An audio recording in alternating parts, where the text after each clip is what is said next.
오늘 스가랴서 말씀을 보면서 이 예언서의 말씀은 결국은 우리에게 하나님을 떠나 죄악하고 있는 백성들에게 하나님께서는 심판을 예언하시면서 예고하시면서 저들에게 돌아올 것을, 회개할 것을, 다시금 하나님께 나올 것을 말씀을 통해, 선지자를 통해 선포하시는 내용들을 찾아볼 수가 있습니다. 더 나아가서 그 예언서에서는 다음 강조되는 것이 무엇입니까? 바로 하나님의 회복이자 하나님의 구원의 역사라는 것입니다. 그래서 이 스가랴서 말씀을 볼 때에도 하나님께서 이 성전의 회복을 말씀하시면서 더 나아가 궁극적인 구원의 메시지를 바로 선포하시는데, 바로 이 메시아에 대한 말씀들을 오늘 9장과 10장에서 우리는 찾아볼 수가 있습니다. 그래서 이 9장은 선지자 스가랴를 통해 여호와 하나님께서 이스라엘 원수들을 심판할 것을 말씀하시면서 이 메시아 구원자가 겸손한 왕으로 오실 것을 예언하는 내용입니다. 그리고 10장에서는 메시아의 구원 사역에 관한 내용인데, 우상을 심판하고 더 나아가 이 이스라엘이 우상 가운데 이끄는 거짓 목자들, 거짓 선지자들을 심판할 것을 말씀하시면서 이스라엘 구원자로 대적자들을 물리치고 자기 백성을 불러 모으고 그들을 강성하게, 다시금 그들을 구원할 것을 예언하는 내용들을 찾아볼 수가 있습니다. 요한계시록 20장 11절에서 15절의 말씀에는요, 하나님께서 흰 보좌에서, 크고 큰 보좌에서 심판을 내리시는 내용이 나오는데, 이 심판은 바로 최후의 심판인 내용을 말하고 있습니다. 그래서 이 내용들을 보면 11절의 말씀 보시면, 또 내가 크고 흰 보좌와 그 위에 앉으신 이를 보니 땅과 하늘이 그 앞에서 피하여 간데 없더라.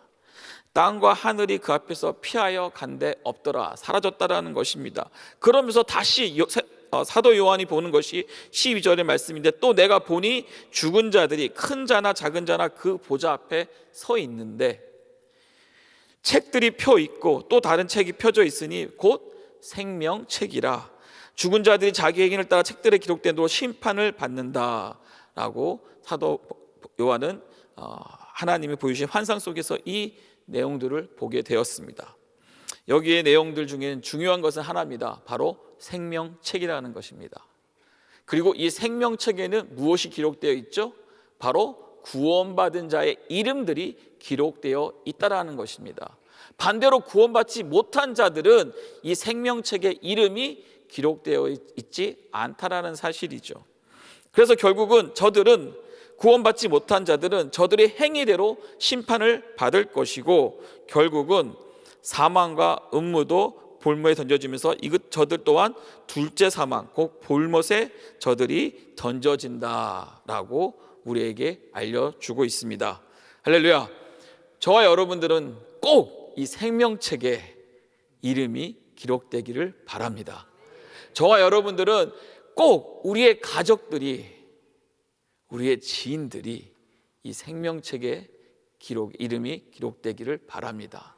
더 나아가서 하나님께서 우리에게 이 구원의 통로로 복음 전하는 자들이 사명을 주셨는데, 수많은 자들이 하나님의 이 생명의 책에 이름이 기록될 수 있기를 주님의 이름으로 축복합니다. 스가랴서 말씀을 다시 보면서 하나님께서 어떻게 이 구원의 역사를 행하시는지, 또 선지자 스가랴를 통해서 어떻게 선포하시는지 그 내용들을 찾아보면서 꼭 우리는 구원의 하나님을 믿을 수 있기를, 구원의 하나님의 역사를 믿으시기를 주님으로 축복합니다. 스가랴서 9장 1절 8절에 보시면 이스라엘 이웃 나라들에 대한 심판을 경고를 하십니다. 그래서 하드락, 다메섹, 하맛, 두로, 시돈, 아스글론, 가사, 에그론, 아스돗, 블레센 등 이스라엘 주변의 대적들, 원수 나라들을 거론하면서 저들을 심판하실 것을 말씀하십니다. 반대로 이스라엘 백성들을 구원하신다, 저들로부터 구원하실 것을 또한 말씀해 주고 있습니다. 그래서 결국 이 말씀은 알렉산더 대왕 때에 이 역사가, 이 예언의 말씀이 성취되어지고 더 나아가 예수 그리스도 메시아의 출현으로 이어지는 것을 우리는 볼 수가 있습니다. 1, 2절의 말씀에 보시면 2절 말씀에 보시면 그 접격한 하마세대도 임하겠고 두로와 시돈에도 임하리니 그들이 매우 지혜로움이라. 그러면서 3절에 두로는 자기를 위하여 요새를 건축하며 은을 티끌같이 금을 거리에 진흙같이 쌓았도다라고 말하고 있습니다. 저들이 지혜롭다라고 말하고 있습니다. 두로와 시돈은 지혜롭다고 말합니다. 그리고 더 나아가 두로는 요새를 건축하고 은을 티끌같이 또 금을 거리에 진흙같이 쌓았다라고 말하고 있습니다. 지혜로움은 힘입니다. 아는 것은 힘일 것입니다. 더 나아가 물질 또한 이 자본주의 사회에서는 강력한 힘이요 많은 사람들이 추구하는 것입니다. 그런데 중요한 것은 하나님이 빠진 지식과 하나님을 경외함이 없는 지혜와 하나님이 빠진 물질은 결국은 심판의 대상이 될 것이라는 것입니다. 우리가 구원받는 데 있어서 하나님이 없는 지혜와 물질은 아무 소용이 없습니다. 그러기에 결국은 이 두로와 시돈, 이 지혜로운 자들, 더 지혜로운 도시, 더 나아가 두로는 수많은 물질을 축적했지만 하나님의 심판을 피해가지 못했다라는 사실이죠. 더 나아가서 5절부터 말씀을 보시면 또한 아스글론, 가사, 에그론, 가사, 그 다음에 아스도, 블레셋들을 거론하면서 저들도 흥행했던 나라들이고 이스라엘을 핍박했던 나라들이지만 결국은 하나님의 심판을 받게 된다라는 사실입니다. 그랬을 때 7절 말씀 보시면 7절 말씀 후반절에 이렇게 써 있습니다. 블레셋 사람들 중에 그들도 남아서 우리 하나님께로 돌아와서 유다의 한 지도자 같이 되겠고 에그로는 여부수 사람 같이 되리라라고 말하고 있습니다. 이것이 주는 메시지는 무엇이냐? 결국 하나님께서 은혜를 주시는데 결국 심판받고 망할 수밖에 없는 블레셋에도 하나님께서 은혜를 주셔서 저들에게도 복음이 선포되고 하나님이 은혜를 주셔서 저들에게도 함께 하나님과 함께 돌아와서 유다의 한 지도자같이, 다시 말하면 이스라엘의 한 지파처럼 하나님 세우시고 더 나아가서 에그로는 여부수 사람같이 된다라고 말씀을 하고 있습니다. 여기서 주는 말씀은 무엇입니까? 바로 복음이 이방인에게로 넘어가서 이방인이 하나님의 백성이 된다라는 것을 시사하고 있는 내용입니다. 더 나아가서요, 지금도 아까 말씀드린 것처럼 하나님의 구원의 역사는 진행 중인데 우리에게도 주는 메시지라는 거죠. 바로 이 교회 밖에도, 아직 교회 밖에 있는 자들 중에도 장차 하나님께 돌아올 자들이 있는 줄 믿습니다. 그래서 우리는 끝까지 끊임없이 복음을 전해야 될 줄 믿습니다. 그리고 8절에는 하나님이 친히 보호하심을, 또한 구원의 하나님께서 자신의 백성을 친히 보호하실 것을 또한 말씀해 주고 있습니다. 그러면서 9절에 17절의 말씀을 보시면 이제 메시아가 오시는데, 왕으로 메시아가 오시는데, 메시아가 오시면 전쟁이 끝나고 평화가 임하게 되며, 그리고 여호와께서 바로 이 메시아 되신 왕께서 자기 백성들을 위해 싸우시고 그들이 구원을 받아 영원한 복을 누린다라는 내용으로 우리에게 말씀을 주고 있습니다. 9절 말씀 한번 우리 한 절 말씀이다 한번 크게 같이 한번 읽어볼까요? 시온에 따라 크게 기뻐할지어다, 예루살렘에 따라 즐거이 부를지어다. 보라, 왕이 내게 임하시나니 그는 공의로우시며 구원을 베푸시며 겸손하여서 나귀를 타시나니 나귀의 작은 것 곧 나귀 새끼니라. 시온에 따라 크게 기뻐할지어다, 예루살렘에 따라 즐거이 부를지어다. 왜요? 바로 내 왕이 내게 임하시니라. 바로 그 메시아가, 구원자가, 그리스도가 임하시느니라 하시면서 그에 대해서, 구원자에 대해서 말을 하는데 어떻게 설명하고 있습니까? 첫 번째는 공의로우신 하나님, 공의로우신 왕, 그리고 구원을 베푸시는 왕, 그리고 겸손하여서 나귀를 타시는 왕이라고 이 스가랴 선지자는 말하고 있습니다. 여러분, 예수님께서 이 말씀대로, 이 예언대로 이 땅에 오신 줄 믿습니다. 바로 그는 공의로우신 구원자이시고 또한 구원을 베푸시는 자이시며, 더 나아가서 알렉산더 대왕은 예루살렘에 입성할 때 그가 주변의 모든 나라를 정복한 다음에 정복자로서 그는 그 위험을, 모든 사람이 두려워하는 정복자로서 그는 예루살렘 성에 입성을 했지만, 우리가 잘 알다시피 예수님께서는 무엇을 타고요? 나귀 새끼를 타시고 예루살렘 성에 입성하신 것을 우리는 말씀을 통해 보았습니다. 그러면서 질문합니다. 왜 왕이 하필이면 나귀 새끼를 타고 들어오셨을까? 물론 이 예언의 말씀을 성취하시고자 그 말씀대로 하셨지만, 그 내용을 보면 예수님은 정복자로 우리 땅에 오신 것이 아니라는 것입니다. 예수님께서는 구원자로서, 평화로서 우리를 살리시고 이 세상 모든 인류를 회복시키는 것에 사명을 가지시고 나귀 새끼를 타시고 겸손한 왕으로 이 땅에 오신 줄 믿습니다. 그러면서 이제 10절 말씀을 계속해서 보시면 이 구원자가 어떻게 일할 것이냐 대한 내용들을 볼 수가 있는데요. 10절에 보시면 내가 에브라임의 병거와 예루살렘의 말을 끊는다라고 말합니다. 사실 나라를 정복하려고 하고 나라를 싸우려고 하면 이 병거가 필요하고 말이 필요한데 오히려 끊는다고 말합니다. 그리고 또 전쟁하는 활도 끊는다라고 말합니다. 그러면서 왕인 그가 이방 사람에게 화평을 전할 것이다. 그리고 그의 통치는 바다에서 바다까지 이르고 유브라데 강에서 땅끝까지 이를 것이다 라고 말씀하고 있습니다. 다시 말하면 예수님께서는 메시아로 이 땅에 오셨을 때 겸손함으로 화평을 누리는 이 나라를 세우시기를 원하시고 지금도 그 나라를 세워나가시는 줄 믿습니다. 그리고 11절 13절은 갇힌 자에 대한 해방, 갇혀있는 자들을 해방시키시는 하나님, 그 구원자 예수 그리스도를 설명하는데요. 그런데 11절 말씀에 또 너로 말할지니 내 언약의 피로 말미암아, 무엇으로 말미암아? 언약의 피로 말미암아 그렇게 메시아는 이 모든 갇힌 자들을 해방하실 것을 말씀하고 있습니다. 그러면서 14절 15절에는 하나님의 백성의 승리를 말하면서 주 여호와께서, 계속해서 주 여호와께서, 주체가 주 여호와라는 것이죠. 바로 하나님 여호와께서 자기 백성들을 위해 싸우시는 내용들이 바로 14절 15절의 내용들이고요.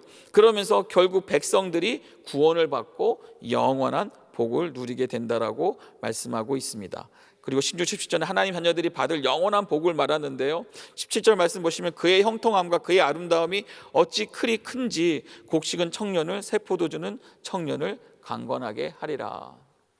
전쟁이 나면 사실 전쟁에 승리를 했다 할지라도 그것에 막대한 손해들이 있습니다. 하지만 평화로 오신 예수 그리스도의 그 전쟁의 승리는 어떠한 축복을 주시나요? 바로 곡식은 청년을, 새 포도주는 처녀를 강건하게 한다. 여기서 말하는 곡식과 포도주는 무엇인가요? 바로 하나님의 축복으로 말미암아 주어진 것인데, 그것이 바로 평화라는 것입니다. 평강이라는 것입니다. 그리고 그 안에서 강성함을, 강건함을 이룬다라고 성경은 말하고 있습니다. 스가랴 10장에서는 메시아의 구원 사역에 관한 내용입니다. 그래서 하나님께서 이 무너진 예루살렘과 더 나아가 북이스라엘까지 회복시키신다는 내용이 10장에서 우리는 찾아볼 수가 있습니다. 특별히 1절 말씀 보시면 봄비가 올 때에 여호와 곧 구름을 일게 하시는 여호와께 비를 구하라. 무리에게 소낙비를 내려서 밭의 채소를 각 사람에게 주시리라. 봄비가 올 때 무엇을 하라고 말씀하고 있습니까? 여호와께 비를 구하라. 여러분, 봄비가 올 때에 우리는 여호와께 비를 구해야 한다라는 것입니다. 참 말씀이 어떻게 보면 당연한데 또 우리는 이 말씀을 놓칠 때가 있습니다. 우리 일상의 삶 속에서 당연하듯이 우리가 받는 은혜가 있습니다. 그런데 여러분, 어떻게 보면 당연하게 누리고 있는 이 은혜가 우리는 하나님 앞에 당연히 기도를 함을 통해서 누려야 될 줄 믿습니다. 봄비가 올 때에 봄비가 안 올 때 비를 구하라는 것이 아니라 봄비가 올 그 시기에 비를 구하라는 메시지. 저와 여러분은 하나님께서 우리에게 주어진 건강과 물질과 또한 시간과 또 예배의 장소와 이 갖고 있는 이 모든 것을 당연히 누리고 있지만 또한 하나님 앞에 끊임없이 기도를 통해서 이것을 구해야 될 줄 믿습니다. 그랬을 때 그들은 어떠한 은혜를 받습니까? 바로 우상들은 저들에게 소낙비를 내려서 밭의 채소를 각 사람에게 주신다라고 말씀하고 계십니다. 그래서 풍성함을 누린다 말씀하시면서 반대로 드라빈들은 허탄한 것을 말하고 복술자는 진실하지 않은 것을 보고 거짓 꿈을 말하면서 백성들이 양같이 유리하며 목자가 없으므로 공고를 당한다라고 말하고 있습니다. 우상들은 허탄한 것을 알려주고 거짓을 알려주어서 결국은 양이 방황하는 것을 볼 수가 있고 목자가 없는 것을 볼 수가 있습니다. 이것이 차이라는 것입니다. 결국 진리는 우리는 결국 하나님 앞에 하나님의 말씀이 진리 쫓아서 우리는 하나님의 그 은혜와 풍성한 축복을 누려야 될 줄 믿습니다. 그래서 목자 있는 자들의 삶이 결국 은혜의 삶이고 목자 없이 방황하는 양들이 그 어려움 당하는 곳으로 저희들은 절대로 돌아가서 안 될 줄 믿습니다. 그러면서 하나님께서 3절 5절의 말씀은 그 거짓된 목자들을 그 못된 목자들을 벌하신다라는 것을 말씀하시면서 이 양 같은 존재들이 3절 말씀에 보면 전쟁의 준마와 같이 된다라고 말하고 있습니다. 여러분, 어떻게 양이 갑자기 전쟁의 준마가 될 수가 있습니까? 어떻게 양이 강성한 말이 되어서 그렇게 힘을 쓰는 말이 될 수 있겠냐라는 거죠. 그 이유는 무엇인가요? 바로 하나님의 구원의 역사인 줄 믿습니다. 그래서 우리가 이 4절부터 나오는 모퉁이 똘이 그에게서 말뚝이 그에게서 싸우는 활이 그에게서 건시 잡은 자가 다 일제히 그에게서 나왔다. 결국 예수 그리스도부터 나오는 이 메시아로부터 오는 이 은혜와 능력과 이 승리하신 하나님의 힘으로 말미암아 우리들이 다 전쟁의 준마와 같이 쓰임 받을 수 있을 줄 믿습니다. 그러면서 6절 12절은 여호와께서 당신의 백성을 구원하여 강하게 하시겠다는 말씀들을 볼 수가 있습니다. 그래서 하나님께서 구원하신다. 6절 말씀 보시면 내가 유다 족속을 견고하게 하고 요셉 족속을 구원할지라. 그러면서 그들의 하나님 여호와라 내가 그들에게 들으리라. 할렐루야. 하나님은 우리의 하나님 여호와인 줄 믿습니다. 그리고 하나님께서 우리에게 들으신다. 영어로 보니까 I will answer them. 하나님께서 우리에게 대답하실 줄 믿습니다. 그래서 7절 8절 7절의 말씀은 에브라임 용사 같아서 포도주를 마신 같이 마음이 즐거울 것이고 그들의 자손은 보고 기뻐하며 여호와로 말미암아 마음에 즐거워하리라. 저와 우리는 이 구원자 되신 예수 그리스도의 그 구원하심을 경험한 저희들은 즐거워하고 기뻐해야 될 줄 믿습니다. 그러면서 9절 말씀 보시면 내가 그들을 여러 백성들 가운데 흩으려니와 그들이 먼 곳에서 나를 기억하고 그들이 살아서 그들의 자녀들과 함께 돌아올지라. 내가 그들을 애굽 땅에서 돌아오게 하며 그들을 아수르에서부터 모으며 길르앗 땅과 레바논으로 그들을 이끌어가리니 그들이 거할 곳이 부족하니라. 여러분 잘 알다시피 애굽과 아수르는 이스라엘이 포로로 갔던 종되었던 땅입니다. 하지만 그들이 돌아와서 어디로 온다고 말하고 있나요? 길르앗 레바논으로 그들을 하나님께서 이끌고 그들이 거할 곳이 됐는데 그 거할 곳이 어떻게 써 있죠? 성경은요 부족하다라고 말하고 있습니다. 부족하다라는 여기서의 부족함은 넘친다라는 겁니다. 너무나 넘쳐서 저희들이 있을 땅이 부족하다라는 것입니다. 말씀을 맺겠습니다. 하나님께서 예수 그리스도를 이 땅에 보내시면서 구원자로 메시아로 보내셨는데 그 목적은 바로 포로된 저들을 해방시키고자 악죄 속에 있는 저들을 해방시키고자 노예에서 자유인으로 질병에서 고치심으로 죽음에서 사망에서 생명으로 더 나아가 죄악에서 선함으로 우리를 구원하시고자 예수 그리스도를 이 땅에 보내주신 줄 믿습니다. 우리는 우리의 행위로 말미암아 심판대에서 결국은 지옥으로 갈 수밖에 없는 존재였는데, 바로 예수 그리스도의 이 구원하심의 은혜 속에서 우리는 생명책에 우리의 이름이 기록되어져 있는 줄 믿습니다. 그래서 오늘 주시는 말씀 속에서 결론은 이 구원의 하나님을 잘 믿으시기 바랍니다. 때로는 우리 삶이, 상황이 녹록지가 않습니다. 그리고 하나님이 구원하심이 어디 있는지 우리가 하소연할 때가 있습니다. 하지만 겨울이 지나면 무엇이 오죠? 봄이 온다는 사실. 때로는 우리 삶에 그렇게 어려움과 핍박과 어려움과 고통과 또한 해결되지 않는 문제들이 있다 할지라도 분명한 사실은 이 구원의 하나님이 우리와 함께 하시는 줄 믿습니다. 그리고 이 예언서를 통해서 하나님이 원하시는 것은 우리가 심판받는 것이 아니라 무엇이죠? 바로 구원을 받아 이 하나님의 강성함을 얻고 하나님의 승리를 맛보게 하시는 줄 믿습니다. 그래서 저와 여러분들은 오늘도 주어진 하루의 삶 속에서 이 구원하신 하나님 은혜를 경험하고 더 나아가 이 구원이 필요한 자들에게 살아계신 하나님을 증거할 수 있기를 주님의 이름으로 축원합니다. 기도합니다. 하나님 감사합니다. 오늘도 스가랴서 말씀을 통하여서 하나님이 이 땅에 예수 그리스도를 보내시며 왕으로 오신 그가 공의로우시고 구원을 베푸시며 겸손한 나귀를 타신 왕이심을 다시 한번 기억하게 하여 주시옵소서. 그래서 우리 삶 가운데 이 구원의 감격이 충만하게 하여 주시고 그 감격으로 말미암아 기뻐하며 즐거움이 넘치게 하여 주셔서 특별히 하나님 우리 삶 가운데 어려운 가운데 있는 지체들이 항상 믿음을 가지고 소망을 가지고 하나님 나라를 선포하며 담대하게 살아계신 하나님을 증거하도록 축복하여 주시옵소서. 감사합니다. 예수 그리스도 이름으로 기도합니다.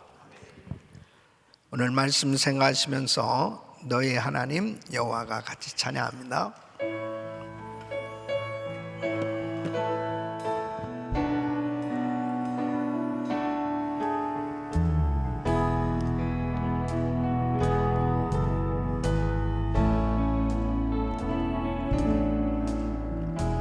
너의 하나님 여호와가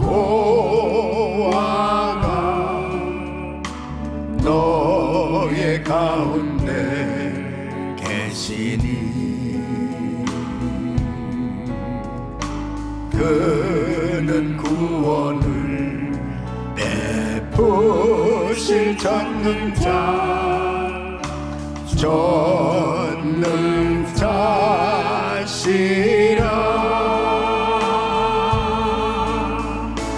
그가 너로 인하여 기쁨을 이기지 못하시며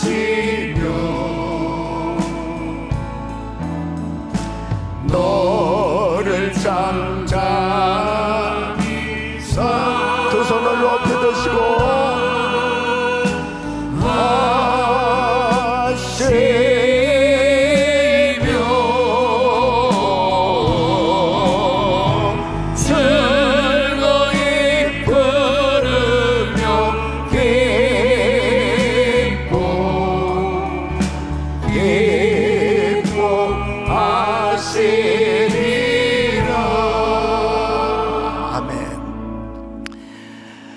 우리 예수 믿는 사람들은 세상을 이기는 이 방법이 세상 방식, 세상 방법이 아니고 주님 방식, 주님 방법대로 승리해야 하는 것입니다. 바로 우리 예수님께서 나귀 새끼를 타시고 예루살렘에 입성하시는 이 스가랴 선지자를 통해서 예언하신 이 말씀이 그대로 이루어졌는데, 바로 우리 주님은 왕으로서 이 세상을 이기는 이 구원 사역을 하시기 위해서 나귀 새끼를 타시고 입성하셨다. 이것은 바로 고난과 겸손을 통해서 이 세상을 이기시는 방식을 우리에게 보여주고 있는 것입니다. 세상 사람들은 힘으로 이 세상을 이겨보려고 하는데 우리 크리스찬들은 바로 하나님의 말씀으로 이겨야 되는 것입니다. 그것은 바로 십자가를 붙들어야 승리할 수 있는 거예요. 십자가를 볼 때는 그것이 고난이죠, 희생이죠. 그런데 그 십자가가 바로 능력입니다. 그래서 예수 믿는 사람들은 절대로 세상 방식으로 이기려고 하면 안 돼요. 하나님 방식으로 승리해야 됩니다. 그래서 십자가로 승리하시기를 축원합니다. 반드시 백보자 심판이 있을 것을 말씀하시는데, 오늘 이 요한계시록 말씀은 이제 최후의 심판입니다. 이제 더 이상 심판이 없어요. 이 백보자 심판 앞에 서게 돼서 이제 천국과 지옥으로 나눠지는 것입니다. 생명책에 이름이 기록된 사람은 천국으로 들어가는 것입니다. 결국 이 생명책에 기록되는 이 놀라운 은혜를 주시고자 우리 예수님이 땅에 오셨고 십자가를 지셨습니다. 우리는 끝까지 십자가 붙들고 십자가만 자랑하고 십자가를 의지하고 나갈 때 반드시 승리하게 될 줄로 믿습니다. 두 손을 가슴에 모시고 몸이 아픔 날 아픈 곳에 믿음으로 손 얹으십시오. 거룩하신 아버지 하나님, 세상을 이기는 방법이 참으로 십자가밖에 없음을 확신하게 하여 주시옵소서. 세상 사람들이 볼 때는 십자가가 어리석게 보이지만 바로 그 십자가가 능력임을 깨닫게 하여 주시옵시고, 아버지, 우리는 겸손과 희생을 통해서 하나님께서 주시는 은혜로 이 세상을 이기어 나갈 수 있도록 축복해 주시옵소서. 항상 십자가만 자랑하게 하여 주시고 십자가만 증거하게 하여 주시고 십자가 중심의 삶이 되게 하여 주시옵소서. 역사하여 주시옵소서. 한 해를 보내면서 인간관계의 문제, 여러 가지 사업과 가정과 모든 영적인 문제들을 십자가로 풀게 하여 주시옵시고 십자가로 이기게 하여 주셔서 진정한 승리자들이 되게 하여 주시옵소서. 예수 그리스도 이름으로 명하노니 코로나 바이러스 소멸될지어다. 모든 암세포는 없어질지어다. 공황장애, 우울증, 불면증 떠나갈지어다. 예수 이름으로 모든 병만은 떠나갈지어다. 예수 이름으로 깨끗한 말을 지어다. 암세포 없어질지어다. 주여 만져 주시옵소서. 역사하여 주시옵소서. 아버지 하나님, 오늘도 십자가 붙들고 기도하는 성도들에게 폭포수와 같은 은혜를 부어 주시옵소서. 이제는 우리 주 예수 그리스도의 은혜와 우리 하나님 아버지의 그 무한하신 사랑과 성령님의 감동과 교통 충만하신 은총이 십자가를 붙들고 날마다 겸손과 희생으로 승리하는 삶 되길 원하는 모든 성도들 머리 위 이제부터 영원토록 함께 있을지어다. 아멘.